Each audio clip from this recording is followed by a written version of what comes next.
when you left for China, you were a self-confessed loser. In what way were you a loser?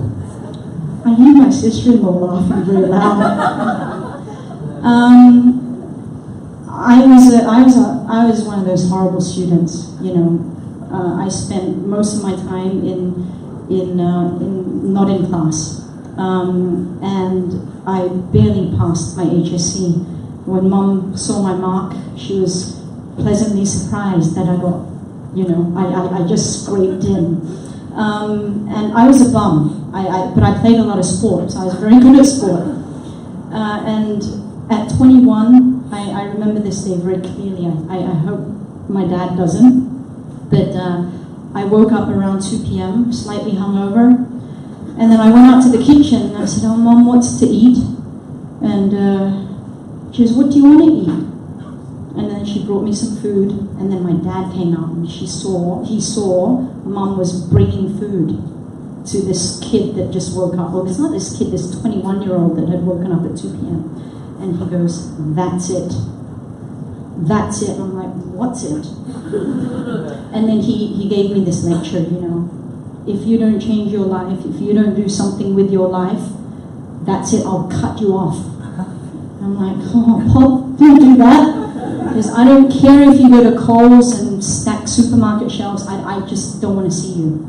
Get out of this house and do something." And then, so I went and got a part-time job at a swimming school, which he was not very happy about, because, who wants to work at a swimming school? Why would you work at a swimming school? And then from, long story short, I worked at the swimming school, which I loved. I just loved it. And then I'd take all my salary and go spend it at the gym, at the cafe at the gym. And then the boss at the cafe gym said, "Jackie, you spend all your money here. Do you want to eat for free?" I'm like, "Well, how do I do that?" "Come and work here." I'm like, "Oh, but I don't know how to make coffee. I'll teach you." And so that's when I fell in love with coffee and the whole cafe industry. So it was perfect. I was a sports freak, a fitness fanatic, and I worked there. And then within a year, the owner said, "Do you want to buy the cafe?" So I went to Dad. I said, "Pop," I said, "can I have the cafe?" "What do you mean, can you have the cafe?" Anyway, so they were advised not to buy the cafe for me because it was a sublease, and if anything happened to the gym, then he'd take us all down. But being the baby of the family, I get everything that I want, anytime I want. And so Mom and Dad bought me this cafe. And I worked very, very hard.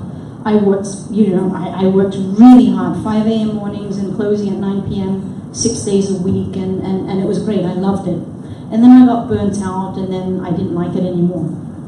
So then I said to Mom, I said, "Oh, I don't like it anymore."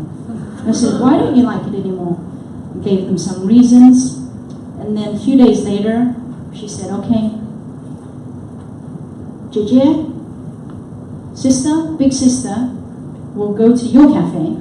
You go work with your second brother." I'm like, "Okay." And that was it. So Mom and Dad bought me this business, and then when I didn't like it, they just went and fixed the problem, moved some people around and said, "You do this, you do that." And then I worked with my brother there, and it was a few days or a couple of months later I woke up and I thought, "Oh yeah, there's something not quite right. I asked for it, and I got it, and then I don't like it, and then Mom and Dad fix it." I said, "I'm really spoiled, hey?" And then I thought, "Well, how do I fix this?" And I thought, move as far as I can. And at the time, I had a cousin. I think most Chinese kids experience this at some point in their life. We're very fortunate having the backgrounds that we have and the support that we have from our families. But anyway, I called up a cousin, and her name's Leah. She says, "You have to come here to Shanghai. The beer is cheap and we party all the time." And then I told my mom, I said, "I want to move to China." "What are you going to do in China?" "Learn Chinese." They said, "Oh, that's great." And then they paid for everything and sent me over. And so that's how I ended up in Shanghai. It was a 1-year course, and I loved it. And actually, for the first time in my life, I actually studied. I actually, went back to my room every day and practiced Chinese. And it was the first time that I actually applied myself in class. And then, the rest is history. I got a part-time job. And from there, I got a full-time job. And then that's where John, my current business partner, where he saw me. And then he then offered me to jump over to his cafe. And here you are today. Yeah. So